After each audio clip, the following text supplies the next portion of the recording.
I would like to begin by sharing with you one of my most intimate and cherished memories. I invite you to close your eyes and experience the memory with me. It is midwinter in the hills of Pennsylvania, New Year's Eve. The freshly fallen snow crunches under my tiny 11-year-old feet as I trudge through the darkness.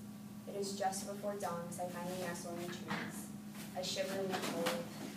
An hour passes as the forest awakens, and I hear her. My heart begins to race as I raise my rifle to my shoulders, carefully and slowly, pulling it tight. His breath stirs against my ear. Calm your hands. Steady yourself. He's coaching. Inhale deeply. Aim. Exhale slowly. And the silence is shattered as I squeeze the trigger and she gently falls to the earth. This experience changed my life, and since then I have forged many memories through the sport of hunting. Humans have hunted for over 1 million years. It is one of our most basic and natural instincts. However, in recent years, an abundance of negative information has plagued the internet and media, a shocking amount of which is untrue. Despite these stigmas surrounding the sport, I have been able to personally reap a few priceless benefits the sport has to offer. So today, I want to persuade you to look past this false negative information and open yourself to the factually supported benefits that hunting has to offer socially, environmentally, and economically. We're going to start with the obvious one, survival skills, but I think it's safe to say most of us probably don't plan to find ourselves in dire need of these anytime soon. But it's so much more than that. Hunting promotes the development of crucial non-cognitive skills beginning at an early age. Upon initial evaluation, most people would not rank these cognitive skills or non-cognitive skills over cognitive skills. The non-cognitive ones are the ones that are not so easily measured by tests, such as self-discipline, versus cognitive, which is like a higher IQ. However, according to Angela L. Duckworth of the Department of Psychology at the University of Pennsylvania and Henry Schultz, Distinguished Service Professor in Economics at the University of Chicago, this may not be entirely true. In fact, they may actually argue the opposite. In the publication of her recent study, Grit, Perseverance, and Passion for Long-Term Goals, Duckworth says, self-grit or self-discipline, and I quote, demonstrated incremental predictive validity of success measures over and beyond IQ.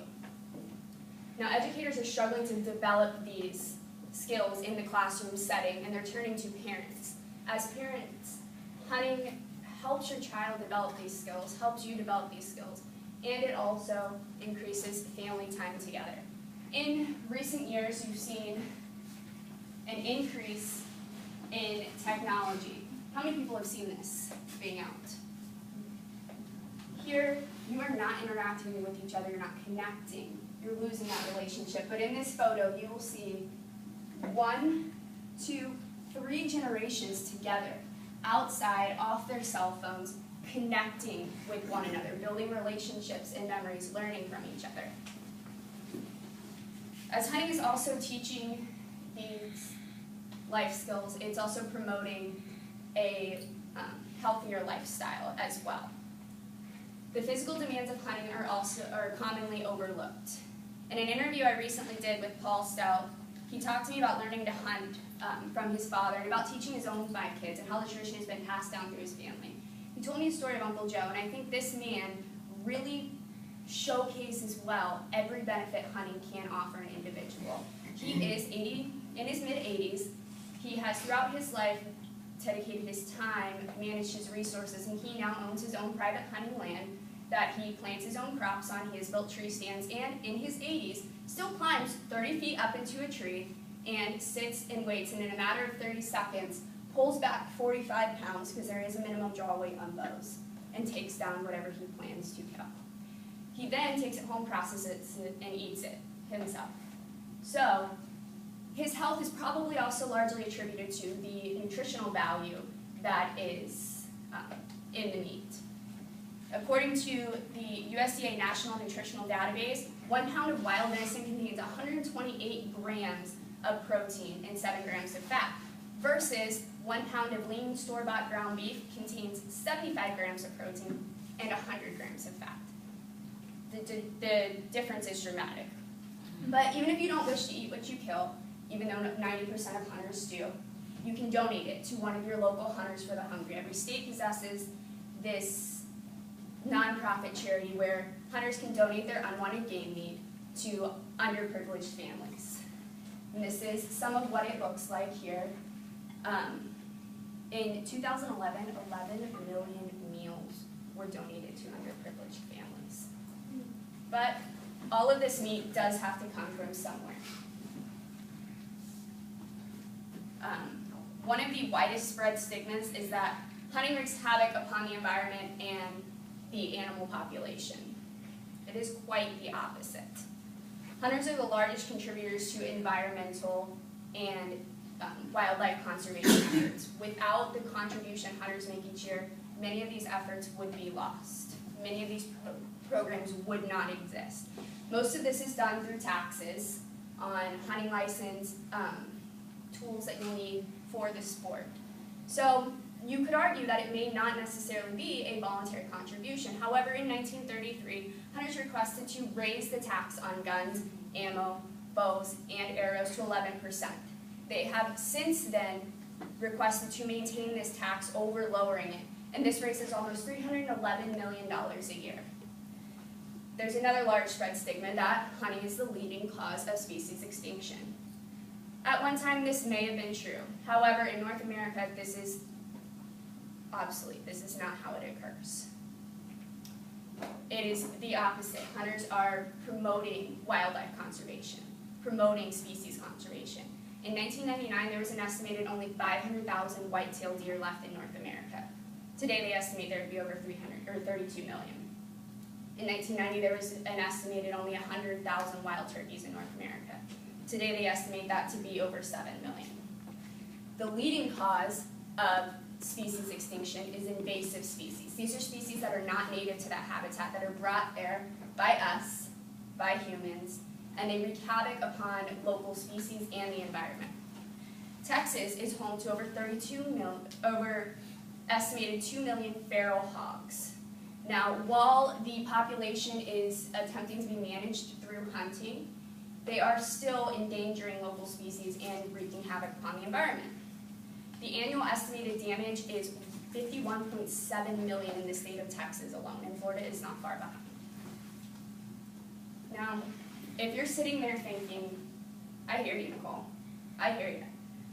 I hear what you're saying, but hunting's just, it's not for me. I don't really see the benefits it's offering me. You know, I'm not getting out there and getting dirty and sweaty. Maybe I just don't want to kill the animal. It's understandable, but it still affects each and every one of us. Hunters not only contribute largely to the environment, but to the economy as well. Hunting supports over 680,000 U.S. jobs. Hunting generates over an average of $38 billion in retail spending annually.